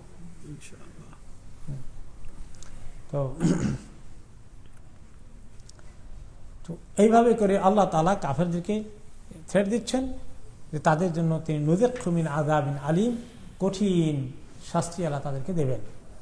وَإِذْ بَوَّأْنَا لِإِبْرَاهِيمَ مَكَانَ الْبَيْتِ أَلَّا تُشْرِكْ بِي شَيْئًا وَطَهِّرْ بَيْتِيَ لِلطَّائِفِينَ وَالْقَائِمِينَ وَالرُّكَّعِ السُّجُودِ। আর আমি ইব্রাহিমকে বাওয়ানা দেখিয়ে দিলাম যে মাকান আল বাইত, আল্লাহর ঘরের জায়গা কোনটা আমি দেখিয়ে দিলাম। কোন জায়গাটা আল্লাহর ঘর হবে আমি তাকে দেখিয়ে দিলাম। জিবরাইল আলাইহিস সালাম সঙ্গে এসেছিলেন, এসে এরিয়া বের করে দিয়েছেন যে এটা আল্লাহর ঘরের এরিয়া, এইখানে আপনি আল্লাহর ঘর বানান। এবং এই ঘর হবে তাওহীদের কেন্দ্র, আল্লাহ তুশরিক বি শাইআ, যে এই ঘরে কোনোদিন কেউ কোনো শিরক করবে না, কখনো শিরক করবে না। ওয়াতাহহির বাইতিয়া লিত-তাইফিনা ওয়াল কাইমিনা ওয়ার রুকআইস সুজুদ, আর আমার ঘরকে পবিত্র করে রাখেন যারা তাইফিন তাওয়াফ করতে আসে, ওয়াল কাইমিন যারা কিয়াম করতে আসছে, নামাজ পড়তে আসে, নফল নামাজ পড়বে, ওয়ার রুকআইস সুজুদ যারা রুকু করে সুজুদ করে, তাদের জন্য এই ঘরকে আপনি পাক করে রাখেন, ক্লিন করে রাখেন। তাহের তাহারা থেকে, তাহারা অর্থাৎ পবিত্রতা, তাই না? আমরা যখন টয়লেটে যাই পানি খরচ করি, পবিত্রতা অর্জন করি। আমরা যখন গোসল ফরজ হয়ে যায় গোসল করি, পবিত্রতা তাহারাত অর্জন করি। তো আল্লাহর ঘরকে এরকম নাপাকি থেকে উদ্ধার করে। সবচেয়ে বড় নাপাকি হলো শিরক, রেজস, নাপাক। তাছাড়াও ওই ঘরকে পবিত্র রাখতে হবে, সেখানে সবসময় এই জন্য দেখবেন পবিত্রতার অংশ হিসাবে সেই ঘরকে সবসময় পাক সাফ রাখা হয়, তাই না? যে মাশাআল্লাহ পাক সাফ রাখার জন্যে যে মেকানিজম, এটা অনেক গুরুত্ব দেওয়া হয়, যুগে যুগে এটা করা হয়েছে, এটা করা লাগবে, আল্লাহ তাআলার কমান্ড, আল্লাহ তাআলার অর্ডার। আর এই ঘরকে যারা তাওয়াফ করতে আসবে, যারা নামাজ পড়তে আসবে, তাদের জন্য ওপেন রাখতে হবে। হাদিসে এসেছে এই আল্লাহর ঘরে যখনই কেউ নামাজ পড়তে আসবে এবং তাওয়াফ করতে আসবে, তাকে বাধা দেওয়া যাবে না, তাকে এটাকে ওপেন রাখতে হবে। এই জন্য 24 আওয়ার্স মসজিদে হারাম খোলা থাকার কথা। মসজিদে নববীকে যদি প্রয়োজন লাগে রাত্রি বন্ধ করা যাবে, কিন্তু মসজিদে হারামকে বন্ধ করা যাবে না। যখনই আসবে তখনই তাকে তাওয়াফ করতে, নামাজ পড়তে সুযোগ দিতে হবে। এই জন্য কোন জালিম সরকার যদি বন্ধ করে দেয়, তাহলে সে কোরআনের বিরুদ্ধে অবস্থান নেবে। এই ঘরের মধ্যে তাওয়াফ করার ঘর তো একটাই দুনিয়াতে। তাওয়াফের আর কোনো ঘর আছে? কোন কোন মাজারেও নাকি তাওয়াফ করে, আছে না? লা হাওলা ওয়ালা কুওয়াতা ইল্লা বিল্লাহ। কি জালিম এই মাজারগুলো! তারা যদি বলতো আমরা হিন্দু, আমরা বৌদ্ধ, তাহলে ঠিক ছিল। বলে আমরা তো মুসলিম, ইসলামের নামে করে। আর এভাবে সাজানো হয়, যারা যায় তারা ইসলামের নামে যায়, কিছু ভালো পাইতে যায়, ফজিলত খুঁজতে যায়, আর গিয়ে শিরকের মধ্যে গিয়ে মুবতালা হয়ে যায়। মক্কার শিরকটা এইভাবেই আবিষ্কার হয়েছে, এভাবেই মক্কাতে হয়েছে। কবর কেন্দ্রিক শিরক হয়, মাজার কেন্দ্রিক শিরক হয়। তো এই মূর্তি একটা বানিয়ে এভাবে শিরক মুসলমানরা করে না, তারা শিরক করে এই ইসলামের নামে ধোঁকা দিয়ে তাদেরকে শিরকের দিকে নেওয়া হয়। আসলে ঈসা আলাইহিস সালাম আসছেন আল্লাহকে পরিচয় করে দেওয়ার জন্য, আল্লাহ দাওয়াত পৌঁছানোর জন্য, তাকেই এখন মাবুদ বানিয়ে ফেলেছে। আর আমাদের বিভিন্ন যারা এই মুবাল্লিগিন কেরাম, আউলিয়া কেরাম এসেছিলেন দাওয়াত দেওয়ার জন্য, তাদের উসিলায় এখন শিরক হয়ে গেছে, মানে তাদেরকে শিরকের উসিলা বানানো হয়েছে, নাউযুবিল্লাহ। তাতে কত সুন্দর আমল তারা করে গিয়েছেন, মানুষকে শিরক থেকে তাওহীদের দিকে এনেছেন। এখন তাদের কবরকে কেন্দ্র করে মানুষকে তাওহীদ থেকে কোথায় নেওয়া হচ্ছে? দেখছেন অবস্থা, কত বড় ডাকাতি হচ্ছে। এগুলো শত শত বছর ধরে আমাদের বাপ দাদারা দেখে আসেন, আমরা দেখে আসেন, চোখের উপরে আছে। এগুলো কি ঠিক? এগুলোর অস্তিত্ব যেভাবে আছে এভাবে থাকার কথা? কখনো থাকার কথা নয়, এরকম হওয়ার কথা নয়। আর এই মসজিদে হারামকে আল্লাহ তাআলা কবে বানিয়েছিলেন, কবে তৈরি করেছিলেন? সহিহ বুখারী মুসলিম হাদিস এসেছে। আবু যর রাদিয়াল্লাহু আনহু বলেন, কুলতু ইয়া রাসূলুল্লাহ আইয়ু মসজিদিন উদিয়া আউয়াল, কোন মসজিদ সর্বপ্রথম বানানো হয়েছে? আল্লাহ তো নিজেই বলে দিয়েছেন, ইন্না আউয়ালা বাইতিন উদিয়া লিন-নাস, কিন্তু এটাই হ্যাঁ, কিন্তু তারপরে কোনটা? আল মসজিদ হারামের পরে সুম্মা আই তারপরে বানানো হয়েছে আল মসজিদুল আকসা, বাইতুল মাকদেস। কতদিনের তফাৎ ছিল দুটার মধ্যে তিনি প্রশ্ন করলেন। তখন তিনি 40 সানা, 40 বছরের পার্থক্য ছিল। তো আল্লাহ তাআলা এই ঘরকে তার দ্বীনের মার্কাজ বানিয়েছেন, তাওহীদের মার্কাজ বানিয়েছেন। এই জন্য আপনি যখন হজে যাবেন সেখানে সব জায়গায় খালি তাওহীদ। মাজারওয়ালারা এসে যে কি হজ করে যায় আল্লাহ ভালো জানেন। সেখানে এই তাওহীদ শুরু হয়ে গেল তালবিয়া থেকে, লাব্বাইক আল্লাহুম্মা লাব্বাইক, লাব্বাইক লা শারীকা লাকা লাব্বাইক, ইন্নাল হামদা ওয়ান নি'মাতা লাকা ওয়াল মুলক লা শারীকা লাক। কতবার বলা হচ্ছে তাওহীদ। এরপরে যখন আপনি তাওয়াফ করবেন, সমস্ত দোয়া আল্লাহর কাছে চাওয়া হচ্ছে নাকি কোনো বুজুর্গের কাছে? আল্লাহর কাছে চাওয়া হচ্ছে। তারপরে আপনি যখন 2 রাকাত নামাজ পড়বেন, সেই 2 রাকাত নামাজের মধ্যে সুন্নত কোন সূরা তেলাওয়াত করা? ফাতিহার পরে কুল ইয়া আইয়ুহাল কাফিরুন, কুল হুয়াল্লাহু আহাদ। দোনোটাই তাওহীদের সূরা, তাওহীদ। আরাফাতের ময়দানে সবচেয়ে বড় যে দোয়া, সেই দোয়া তাওহীদের দোয়া, লা ইলাহা ইল্লাল্লাহ ওয়াহদাহু লা শারীকা লাহ। হ্যাঁ, এই দোয়া। এরপরে যখন পাথর মারবে শয়তানকে, সেখানে কোনটা? আল্লাহু আকবার, সবচেয়ে বড় আল্লাহ। এইভাবে করে হজের মধ্যে শুধু তাওহীদ আর তাওহীদ। আর সেখানে ঘুরে আসে মুশরিকরা, ওই কি জন্য তারা সেখানে যায়, কি পায়, ইয়া রব। আর রুক্কা আর সুজুদ, যে সেখানে শুধু তাওয়াফ করবে না, সেখানে তার নামাজও পড়বে। এই জন্য এক রাকাত নামাজে কি পরিমাণ? 1 লক্ষ পরিমাণ সওয়াব আল্লাহ তাআলা দান করবেন। এই ঘরকে যাওয়ার কত আরজু মুসলমানদের। পৃথিবীতে বহু মানুষ আছে, সুদূর ইন্দোনেশিয়া থেকে মরক্কো পর্যন্ত, ইউরোপ, আমেরিকা, সব জায়গায় সব মানুষের তামান্না। বিশেষ করে আমাদের মুসলিম দেশগুলোর মধ্যে প্রত্যেকটি মানুষ চায়, প্রত্যেকটি মুসলমান যাদের দিলে আল্লাহর একটু মহব্বত আছে, আহারে আল্লাহ ঘরটা যদি জিয়ারত করতে পারি, তারা চায়। কিন্তু সবাইকে নসিব হয়? অর্থনৈতিকভাবে সবার সেই অধিকার নেই, মানে সেই সুযোগ নেই, তারা পারে না ম্যানেজ করতে। তো আল্লাহ তাআলা এখানে যারা আপনারা আছেন, আল্লাহ তাআলা তা আপনাদেরকে একাধিকবার নিয়েছেন। সুবহানাল্লাহ, আল্লাহ শুকর কি পরিমাণ আদায় করেছেন। আলহামদুলিল্লাহ, তুমবা আলহামদুলিল্লাহ। আল্লাহ তাআলা যে দেখার সুযোগ দিয়েছেন ইব্রাহিম আলাইহিস সালামের ঘর, এটাকে ছোটখাটো। এই ঘরের হক আদায় করা, এই ঘরে জিয়ারত করতে যারা গিয়েছি, অনেক বড় নিয়ামত পেয়েছি। এবং সেই নিয়ামতের শুকরটা কি পরিমাণ আদায় করলাম নিজের আমলের মাধ্যমে, নিজের অনুভূতির মাধ্যমে, এটাও আল্লাহ তাআলা দেখছেন। তুমি গেলা, ঘুরে আসলা, টিকিট আছে তোমার কাছে, পয়সা আছে, পাসপোর্ট আছে, ভিসা পেয়েছ, হোটেল আছে, 5 স্টার আছে, মাশাআল্লাহ। এগুলো দেখে টেকে আর ওখানে গিয়ে শপিং টপিং দুনিয়ার যা আছে, আল্লাহ 14 গোষ্ঠী মাথা করে নিয়ে আসতে চাই। এইগুলোর দিকে বেশি নজর গেলে মুশকিল। আল্লাহর ঘরে ইবাদতের টাইম অনেক কাট হয়ে যায়। মাশাআল্লাহ, আপনি দেখেন বাজার কি জমছে চতুর্পাশে, তাই না? কি বেচা কিনা, পৃথিবীতে কোনো ছোট জায়গায় এত বেচা কিনা আর কোনো দেশে হয় কিনা আল্লাহ ভালো জানেন। কেন যে এগুলো মানুষ এত ঝোঁক দেয় এগুলোর দিকে। আর মহিলারা তো মাশাআল্লাহ, মানে এই বাজারের মজা পেলে ওই আল্লাহর ঘরের মজা অনেক কমে যায়। খালি বাজারে যেতে মনে চায়, খালি বাজার যেতে মনে চায়। আসলে এই কথাগুলো মনে রেখে ওখানে গিয়ে একান্ত এসেন্সিয়াল বোরকা টোরকা এগুলো অবশ্যই এই সমস্ত দেশে একটু ভালো পাওয়া যায় না, ওখানে একটু ভালো পাওয়া যায়, ঠিক আছে। সোনা কেনার জন্য অস্থির হয়ে যায়, তাই না? এত ভিড় সোনা গয়না, আমি আশ্চর্য হয়ে যাই। আল্লাহর ঘর আল্লাহ ইবাদতে আসে, এখানে সোনার সঙ্গে সম্পর্ক কি? ওটার জন্য এত পাগল হয় কেন মানুষ? আর সামান্য একটু গিফটের না হয় আনলো, ঠিক আছে, কিন্তু এই যে এত বেশি বাজারের দিকে মনোযোগ দেওয়া, আসলে আল্লাহ শুকর আদায় করা হলো না। এটা হলিডে মনে করা হয়েছে। অনেক মানুষ শুধু হলিডে করছে মনে হয় যেন। এইটা একটা ভালো জিনিস, যে একটা কথা স্বীকার করতে হয় যে আমাদের ইউরোপ আমেরিকা যারা আছে, আল্লাহ তাদের অ্যাবিলিটি দিয়েছেন, তারা অন্য কোনো আজে বাজে জায়গা হলিডে না করে ভালো জায়গায় গিয়েছেন, ঠিক আছে, হলিডে সময়টাকে ইবাদতের কাজে লাগালেন।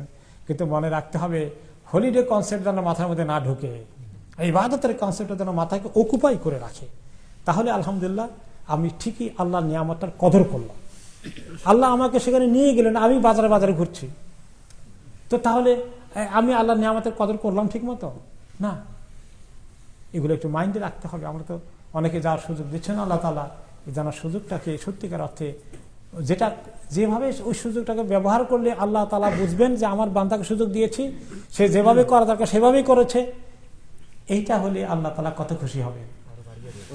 হ্যাঁ, লাইন শাকারতুম লাযিদান্নাকুম, যদি এভাবে শুকর আদায় করে আরো বাড়িয়ে দেব। আর যে ব্যক্তি হলিডে মনে করে ঘোরাঘুরি করলো, ইবাদতে তেমন মনোযোগ নাই, বাজারে ঘোরাঘুরির মধ্যে মনোযোগ বেশি, তাহলে সেই ব্যক্তি মোটেই এটার মূল্যায়ন করলো না, সেটাকে অ্যাপ্রিসিয়েট করলো না, সেটাকে মিসইউজ করলো, এটাকে সে অবমূল্যায়ন করলো। এরপরের আয়াতে আসবে যে আল্লাহ তাআলা এই হজ ফরজের হুকুম দিয়ে দিলেন। পরের আয়াতে সূরা হজ, এই সূরার নাম সূরা আল হজ, তাফসীরে আমরা আছি। এই হজের কথাই পরবর্তী 27 নম্বর আয়াতে আসছে ইনশাআল্লাহ, সেটা আমরা আগামী সপ্তাহ থেকে শুনবো। বিল্লাহি তৌফিক, জাযাকুমুল্লাহু খাইর। কিছু প্রশ্ন নিয়ে আমরা শেষ করবো ইনশাআল্লাহ। আমরা দুই ভাই একই পরিবারে বসবাস করি। আমার ছোট ভাই বাংলাদেশে, ইদানিং আমি কিছু জায়গা রাখি, জায়গায় বোধ হয়, হ্যাঁ, আমার ভাই আমার নামে অর্ধেক আর বাকি অর্ধেক তার নামে রেখেছে। আমি বললাম টাকা দিলাম আমি আর জমি রাখলাম তোমার নামে অর্ধেক, এটা কিভাবে হয়? জবাবে বলে সে দেশে বাড়ি ঘর জায়গা জমি দেখাশোনা করছে, সংসারে শ্রম দিচ্ছে, সুতরাং সে শারীরিক মোতাবেক ও আইনগতভাবে সে অর্ধেক পায়। এটা কি সত্য? উনি বলেছেন, এটা প্রশ্ন করছেন এটা কি সত্য? আপনার তো জবাব দিয়ে দিচ্ছেন। সুবহানাল্লাহ। এখন হলো যে উনি যদি আপনার পক্ষ থেকে কিছু কাজ করে, যে ওনার নিজেরটাও চালায়, আপনারও কিছু দেখাশোনা করে, আপনার পক্ষ থেকে দায়িত্ব পালন করে, কিছুটা আপনার কাছে আশা করতে পারে, এটা ঠিক। কিন্তু একেবারে অর্ধেক দাবি করে বসেছে আপনার কামাইয়ের, এটা তো অনেক বাড়াবাড়ি করে ফেলেছে। আসলে লোভ মানুষকে আরেকজনের টাকা হাতে দেখলে আর আরেকজনের টাকা ঠিক মতো আমানত রেখে দিতে এত সহজ না, পরীক্ষায় ফেল করে ফেলে মানুষ। কোনো কোনো সময় আপনার তো অর্ধেক দিচ্ছে, এমন খবর পেয়েছে টাকা দিতে সব নিজের নামে রাখছে, আর ভাইকে বলছে যে হ্যাঁ না রাখছি অমুক জায়গা তমুক জায়গা, গিয়ে দেখে যে কাগজপত্র সব তার নামে। নাউযুবিল্লাহি মিন যালিক। টাকা পয়সার লোভ রে ভাই, কিরকম! লা হাওলা ওয়ালা কুওয়াতা, ঈমান আমান সব ডুবে যায়। এই দুনিয়াটা আখিরাতকে একদম শেষ করে দেয়। ইন্না লিল্লাহি ওয়া ইন্না ইলাইহি রাজিউন। এটা জুলুম, এটা উনি অন্যায় করবেন, তার এই সম্পত্তি হালাল হবে না, তার এই সম্পত্তি হারাম হবে তার জন্য। তবে তিনি যেহেতু আপনার পক্ষ থেকে এগুলো করছেন, তাকে আপনি কিছু পারিশ্রমিক দেন, তাকে আপনি কিছু স্পেশালি দেন কিছু, যে তুমি কষ্ট করে তোমাকে আমি আমার 10 লাখ টাকা জমি কিনেছে, তোমাকে আমি 50,000 টাকা দিলাম পকেট খরচ, 1 লাখ টাকা দিলাম, কিছু দেন এরকম, যাতে করে এরকম সে ডাকাতি না করে বসে। বাংলাদেশে আমার আব্বা অসুস্থ, সবাই আমরা আব্বার জন্য দোয়া করবেন, আল্লাহ তাআলা ওনাকে সুস্থ দান করুন। আল্লাহ মাশফি হিসেবে আদিরান কামিল্লাহ ইবাদুল সাকামা। একজন 60 ঊর্ধ্ব মহিলা যার ইচ্ছা হজ করা, কিন্তু তাকে হজে নেওয়ার মতো স্বামী ভাই বাপ কেউ নেই, তিনি কি অন্য কোনো স্বামী বা স্ত্রীর সঙ্গে হজ করে যেতে পারবে? অন্যথায় সে মহিলা কিভাবে হজের আমল করতে পারেন? হজ ফরজ হওয়ার সঙ্গে সঙ্গেই মাহরামের শর্ত আছে।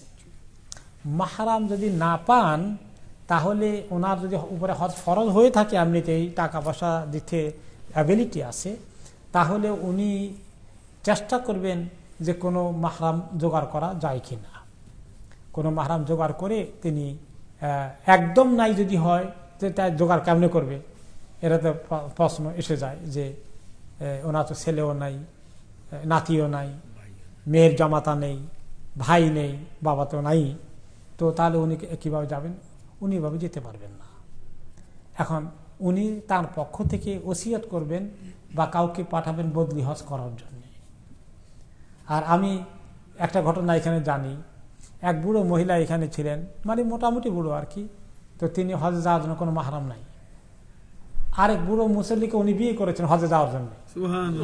আমি শুনে তখন হতবাক, মানুষের ইচ্ছা থাকলে তো আল্লাহ উপায় বের করে দেন। এটা হয়তো অনেক বয়স্ক মহিলার জন্য এটা হয়তো সম্ভব নাও হতে পারে, কিন্তু যাই হোক, একজন যদি ওই বয়সেরও কাছাকাছি একজন বিয়ে হয়ে যায়, অন্তত হজের হুকুম তো আদায় হয়ে যাবে। দাম্পত্য জীবনে অন্য কিছু যদি নাও থাকে, কিন্তু হজের নিয়তে কেউ যদি তাকে রাজি হয়, তিনি যদি রাজি হন, হতে পারে এটা একটা বিকল্প থাকলো। আর এটা যদি আপনি না করতে চান, না হয়, তাহলে আপনাকে বদলি হজ করাতে হবে, যদি হজ আপনার উপরে ফরজ হয়ে থাকে। অনেক সময় বাংলাদেশে আছে হ্যাঁ, বাংলাদেশে থাকলে এদেশে নাই, বাংলাদেশে আছে, যদি আপনার ভাগিনা আছে, ভাতিজা আছে, এরকম কেউ যারা মাহরাম, তাহলে তাকে টাকা পয়সা দিয়ে, তার টাকা পয়সা নাই, আপনি তাকে টাকা পয়সা দিয়ে সে আসলো, আপনি এখান থেকে গেলেন, তা এখান থেকে যাবেন যে এতটুকু মাহরাম নাই, এই ক্ষেত্রে একটু সমস্যা হলেও মেইন হজটা উইদাউট মাহরাম হলো না আর কি। আল্লাহু আলাম। ওকে, রাইট। জি, হাতে দু একটা নিয়ে আমরা শেষ করে দেবো ইনশাআল্লাহ। জি, স্বর্ণের চেইন পুরুষরা তো করবেন না, নিষেধ। স্বর্ণ ছাড়া চেইন পরে নামাজের মুসল্লিদেরও পাওয়া যায় চেইন পরা। হ্যাঁ, ঠিকই বলেছেন। স্বর্ণটা মারাত্মক আপত্তি, পুরুষরা স্বর্ণ চেন পরবে না। এখন রূপা টুপা এগুলো পরা যাবে কিনা, অন্য কিছু অন্যটা করবে না, কারণ হেলিয়া এই ইয়ের কথা, অলঙ্কারের কথা শুধু মহিলাদের জন্য এসেছে, কাজে সেটাও তাদের জন্য পড়া ঠিক নয়। তবে হুকুমের দিক থেকে স্বর্ণটা হলো মারাত্মক অপরাধ, সেটা কিছুটা লঘু লেভেলের, বাট স্টিল কোনো অলঙ্কার, পুরুষের আংটির ব্যাপারে শুধুমাত্র একটিখানি কনসিডারেশন আছে, এছাড়া আর কোনো অলঙ্কার পুরুষের জন্য অ্যালাউড না। জি, ওকে স্যার, আমার কোয়েশ্চনটা হলো যেটা উমরা কথা হয়েছে, যেটা এনকারেজ করা হয়েছে বারবার দেওয়ার লাগে। এখন উমরা তো আসলে ফরজ নাই, হজ হলে গিয়ে ফরজ। এখন অনেকে আমরা দেখা যায় হজও যাই না, খালি উমরা করলাম বলে প্র্যাকটিসের লাগি, এটা একটা। 2 নম্বর যেটা হইল গিয়ে, আমি যদি বারবার উমরাত না গিয়া আমার এই উমরার টাকাটা যদি অনেক দেশ গরিব আছেন কিংবা অনেক মানুষ আছেন তারা যাইতে পারেন না, তার খুব মানে আশা যাই বা দরকার লোকাল মসজিদের ইমাম সাহেব ধরে তান্ডে যদি এই টাকাটা দিই, এটা ঠিক হইব নি? আমার এলাকাতে অনেক গরিব আছে, খাইতে পারেন না, কিন্তু আমি বারবার উমরা যাইলাম, কোনটা উত্তম? কেউ কেউ হজ ফরজ হয়ে গেছে, হজে জানা খালি উমরা যায়, এটা ঠিক নয়। আসলে তো ফরজটা আগে আদায় করা উচিত। বড়দের বলে যে এই বছর আমি এখন আগে একটা উমরা করে আসি, চিনতে চিনতে সুবিধা হবে, তারপরেই আমি হজে যাচ্ছি, এতটুকুন ঠিক আছে। হ্যাঁ, কারণ কোনো কোনো ফোকাহারা বলেছেন যে জীবনে হজ একবার ফরজ, জীবনে উমরাও একবার ফরজ। কারণ আল্লাহ তাআলা কোরআনে পাকে বলেছেন, ওয়া আতিমুল হাজ্জ আল উমরাতা লিল্লাহ, তোমরা আল্লাহর জন্য হজ এবং উমরা করো, কমপ্লিট করো। তো এটার দ্বারা কোনো ইমাম আবু হানিফা অবশ্য এই ব্যাপারে একমত হন নাই, তিনি বলেছেন হজটাই শুধু ফরজ আর উমরাটা স্টিল ফরজ না। তারপর কিছু কিছু ইমাম ফরজ বলেছেন, তো যেতে পারে সেটা, যে আগে একবার গেলো, কিন্তু বারবারে উমরায় গেল, হজে যায় না, এটা অনেক জঘন্য অন্যায় করছেন তিনি। একবার আদায় করলেও, জীবনে হায়াত থাকলে করলেও গুনাহ হবে দেরি করার কারণে, দেরি করাটা ইটসেলফ গুনাহ। আর দেরি যে করছেন তিনি, যে আরো 5 বছর পরে যাবেন, নিশ্চয়তা হায়াতের কে দিয়েছে ওনাকে? হজ না করে যদি মরে যান আগামী বছরই, এই বছরই, তাহলে কি হবে? হ্যাঁ, এই জন্য সাংঘাতিক। আর তিনি আরো বলেছেন যে কেউ কেউ শুধুমাত্র নফল হজে যায়নি, এই নফল উমরা করে, তার চেয়ে বাংলাদেশে যারা একটু গরিব আছে তাদেরকে এরকম উমরা বা হজে নিয়ে গেলে তো সব বেশি হবে না? অথবা এই টাকাগুলো যে গরিব মিসকিন অসহায় যারা আছে তাদেরকে দিলে বেশি সব হবে না? বেশি কোনটা হবে সেটা তো আমরা বলতে পারি না। হ্যাঁ, এটা আমল এবং ব্যক্তি দুটো মিলে আল্লাহ তাআলা এটা সিদ্ধান্ত নেবেন। এখন আমি যদি বলি, শোনেন, হজে না গিয়ে, উমরা না গিয়ে আপনি গরিব মিসকিনকে দিয়ে দেন, দিলি তো ভালো, দিবিতে গ্যারান্টি আছে নাকি? 2000 পাউন্ড এভাবে দিয়ে দেবো, মাথা খারাপ নাকি?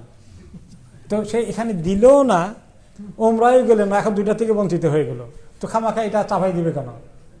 হ্যাঁ, তো কেউ যদি, এখন এমনও হতে পারে কেউ অন্যকে দান করেছে, হয়তো সব বেশি হয়ে যেতে পারে, সম্ভাবনা রয়েছে। কিন্তু আবার আমাদের লোকেরা মনে করেন কেউ হলিডে যেতে চায়, এখানে সেখানে যেতে চায়, সেখানে না গিয়ে উমরা করা হয়ে গেল, সন্তান হলে যে একটা হলিডে হয়েছে, ভালো হলিডে হয়েছে আল্লাহর ঘরের জন্য, এটাও খারাপ না। তো কাজে আমি একদম নিরুৎসাহিত করব না, এবং এরকম একটা রুলিং দেওয়া ঠিক হবে না। বাকি হলো যে কারটা যে আল্লাহ বেশি কবুল করবেন, কোন আমলটা, এটা কিন্তু আমরা কেউ নিশ্চিত করে বলতে পারবো না। গরিব মিসকিনের দিলাম, কিন্তু মনে মনে আসলে আমি তো বহু টাকা দেই, একটু আমাকে সবাই সম্মান করে এখন, তো এটা তো নষ্ট হয়ে যাওয়ার সম্ভাবনাও আছে। আবার হজে গেলে হাজির সাহেব লাগাইছে, সেখানেও নষ্ট হওয়ার সম্ভাবনা আছে। এই জন্য আমরা চেষ্টা করবো সব তরিকায় কোনটা যে আল্লাহর কাছে বেশি কবুল হবে সেটা সিদ্ধান্ত নেওয়া ভেরি ডিফিকাল্ট। জি, মানো না?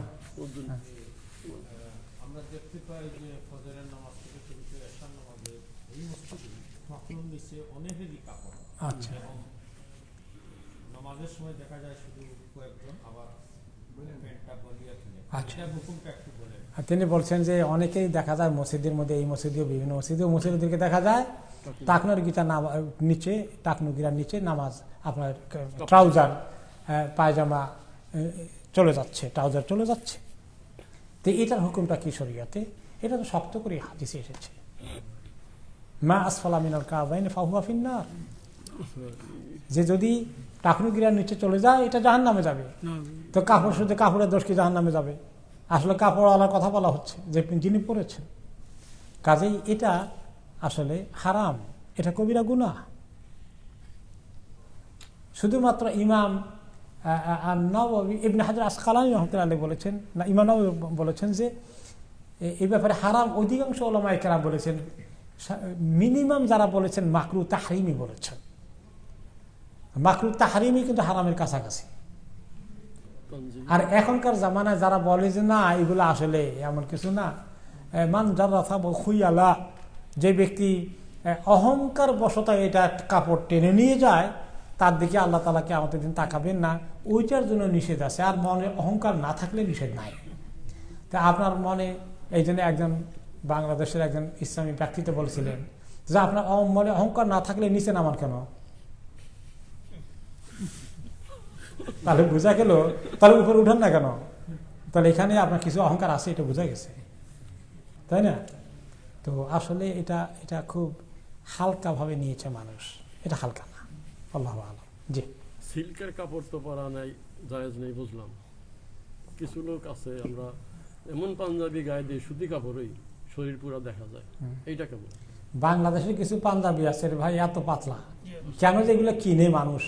এই দেশে একসময় এগুলো সহনীয় গেছিল, এখানে দেখলে আমার তো বমি আসে, আউযুবিল্লাহ, শরীরে সব দেখা যায়। এটা কি কাপড় হলো এটা? সুবহানাল্লাহ। এই রুচি আমি বাংলাদেশে ছাড়া পৃথিবীর কোনো জায়গায় দেখিনি যে এত পাতলা পড়তে পারে। মানে বাংলাদেশের মানুষের ভিতরে দেখেছি, এটা একদম ঠিক না। আসলে কাপড়টা একটু সুন্দর হওয়া দরকার। হারাম ফতুয়া দেবো না তাই বলে, কিন্তু খুব দৃষ্টিকটু। আর সিল্কের পশম কাপড় বা রেশমি পোশাক পরা হারাম, এটা ঠিক। কিন্তু কারো যদি ওদর থাকে যে তার শরীরে একজিমা থেকে শুরু করে কিছু আছে, সে সুতি কাপড় অন্য কিছু পরতে পারবে না। এটা একটা কেসে আসছিল এক সাহাবীর নবী করিম সাল্লাল্লাহু আলাইহি ওয়াসাল্লামের কাছে, সম্ভবত আব্বাস না ইবনে আব্বাস রাদিয়াল্লাহু আনহু, ভুলে গিয়েছি, এই দুইজনের একজন। তিনি ওনাকে সিল্কের পোশাক পরা অ্যালাউ করেছেন জরুরতের জন্য, যে ওনার অন্য কাপড় ওনার গায়ে দিলেই ওনার খুব বেশি কষ্ট শুরু হয়ে যেত। ওকে, জি।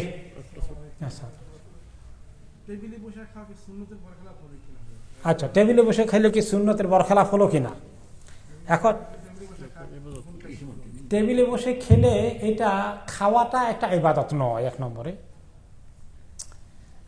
এখন তবে কেউ যদি মনে করে যেহেতু রাসূলুল্লাহ সাল্লাল্লাহু আলাইহি সাল্লাম মাটিতে বসে খেয়েছেন, কাজে আমি মাটিতে বসে খাওয়াটা পছন্দ করি, ওনার এই আমলটা, এটাকে বলা হয় একটা হলো সুন্নতুল আদা, একটা সুন্নতুল কওল, কথার সুন্নত একটা, আর অভ্যাসগত সুন্নত আরেকটা। যে উনি কি করতেন, তিনি মনে করেন মাটিতে বসে খেয়েছেন, এটা ঠিক। তিনি অধিকাংশ সময় খেজুর খেয়েছেন, ভাত খুব কম খেয়েছেন, খাইছেন কিনা আল্লাহ ভালো জানে, কোনো রেওয়ায়ত এখনো পাইনি। রুটি খেয়েছেন, এটার কিছু রেওয়ায়ত আছে। তারপরে আরবরা ওখানে যা কিছু হতো, এগুলো বাইরে তো অনেক কিছু আমরা এখন খাই, তো এখন আমরা খাবো কিনা ওগুলো, যেহেতু উনি এগুলো খান নাই। এখন এইভাবে অন্য কিছু খেলে সুন্নতের খেলাফ হয়ে যাবে কিনা, কি মনে হয়? তো এইগুলো কিছু জিনিস আছে যে এটাকে সুন্নতের খেলাফ মনে করা, এটা টু মাচ হয়ে যাবে। আর কেউ যদি মহব্বতের সাথে, তিনি যেহেতু বসে খেয়েছেন, তিনি বলেছেন যে আমি আনা আব্দুন মিন ইবাদিল্লাহ, আনা আব্দুন, আমি আল্লাহর দাস, আমি মাটিতে বসে খাই। আমি মানে অন্য সময় যেভাবে তখন ইউরোপ, রোমান এবং পার্সিয়ান সম্রাটরা যেভাবে জাঁকজমকের সাথে খেত বসে, তিনি সেভাবে খেতেন না সাধারণ মানুষ। এই কথাগুলো তিনি বলেছেন। কেউ যদি মহব্বতের সাথে সেটা খায়, সেটা আমি বলবো না যে উনি কিছু অন্যায় করেছেন, ভালোই করেছেন, খারাপ।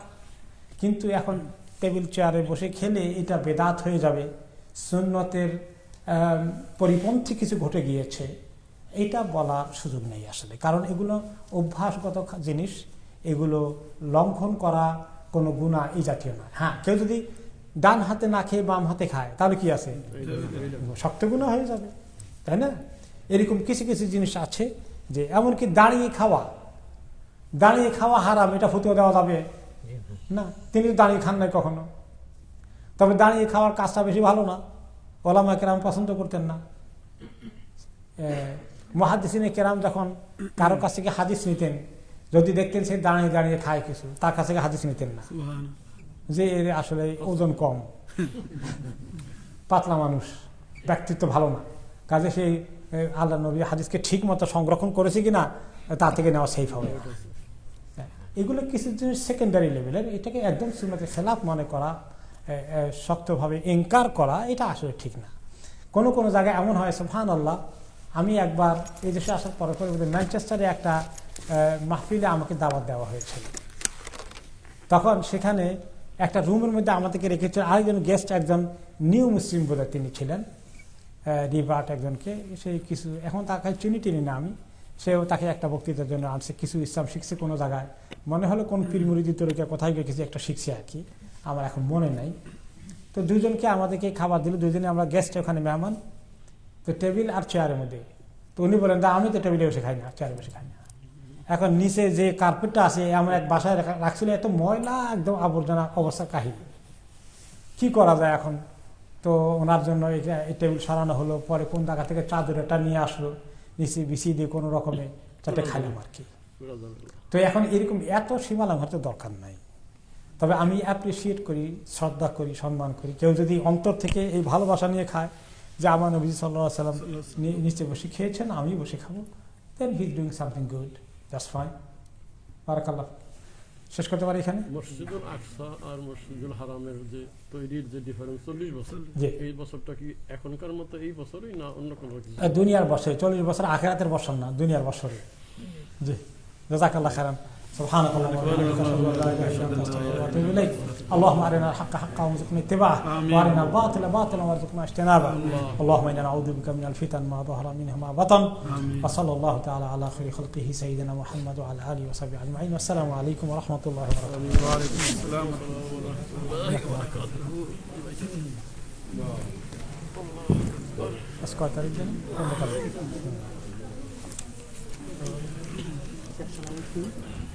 Yes, inshallah. Awesome. Barakallah fik. Şöyle خلاصين يبقى شغل الكوفي يشوف خلاص دورت جزاك الله خير. السلام عليكم.